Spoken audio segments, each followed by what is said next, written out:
Nous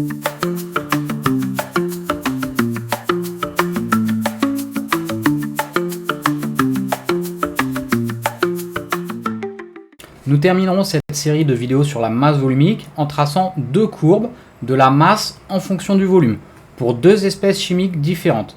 Puis nous ferons quelques remarques importantes sur les courbes. Alors première chose en mathématiques, lorsqu'on trace y en fonction de x, nous avons bien y en ordonnée et le x en abscisse. Ici nous allons tracer des courbes de la masse en fonction du volume. Nous allons donc placer la masse en ordonnée et le volume en abscisse. Et pour tracer nos courbes, nous allons peser 5 échantillons de liquide, un premier échantillon de 10 ml, un second de 20 ml, un troisième de 30 ml, un quatrième de 40 ml et un dernier de 50 ml. Et à chaque fois, nous allons noter la masse correspondante et nous placerons le point de notre courbe. Mais avant de démarrer notre expérience et de placer du liquide dans l'éprouvette, nous allons peser l'éprouvette vide, puis appuyer sur la touche TAR de la balance pour lui dire de retirer la masse du verre de l'éprouvette et nous donner simplement la masse du liquide. Et commençons avec l'eau distillée, notre première espèce chimique. Nous allons en placer 10 ml dans l'éprouvette graduée, puis nous allons noter la masse correspondante et placer notre premier point sur le graphique. Un volume de 10 ml d'eau correspond à une masse de 10,04 g.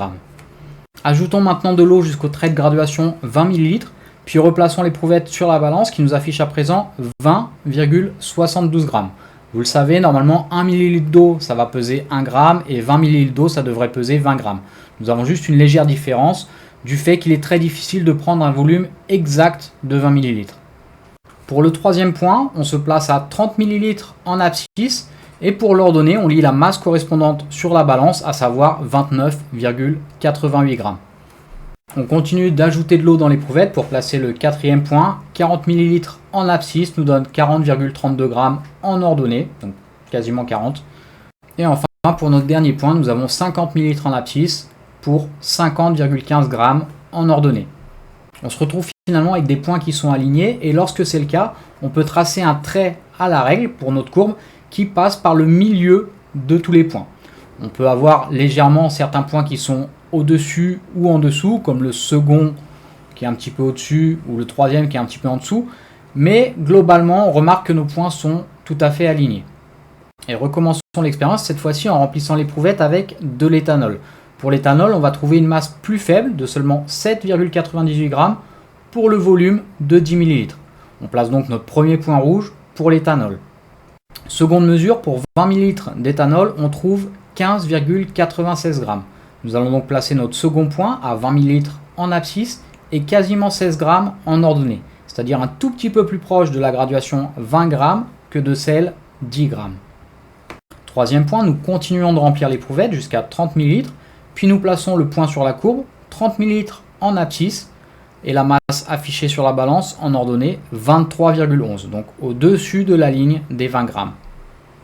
Quatrième point, nous avons à présent 40 ml en abscisse et la masse correspondante est 31,72 g en ordonnée, donc juste au-dessus de la ligne des 30 g.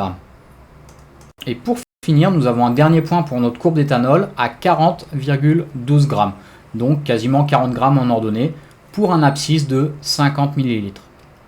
Et une nouvelle fois, pour notre courbe, on va obtenir des points qui sont assez bien alignés, à quelques erreurs de mesure près, et lorsque c'est le cas, on trace la courbe à la règle en passant par le milieu des points.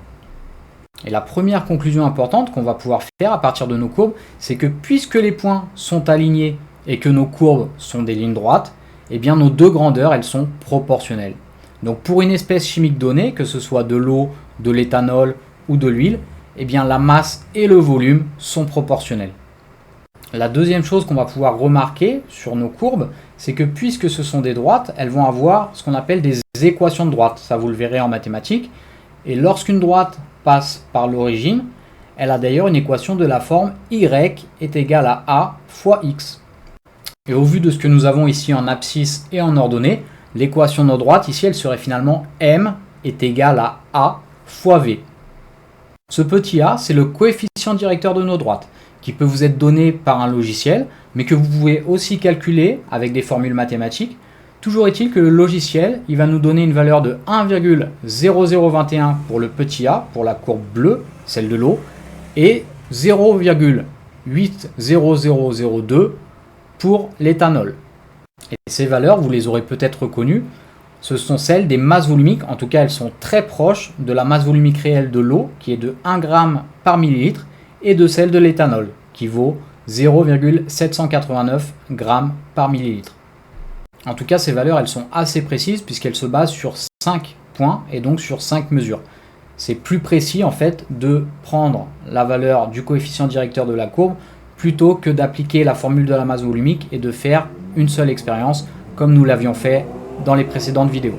Vous noterez juste pour terminer que les équations de nos droites correspondent à la deuxième écriture de la relation que nous avons vue dans les vidéos précédentes entre la masse volumique, la masse et le volume.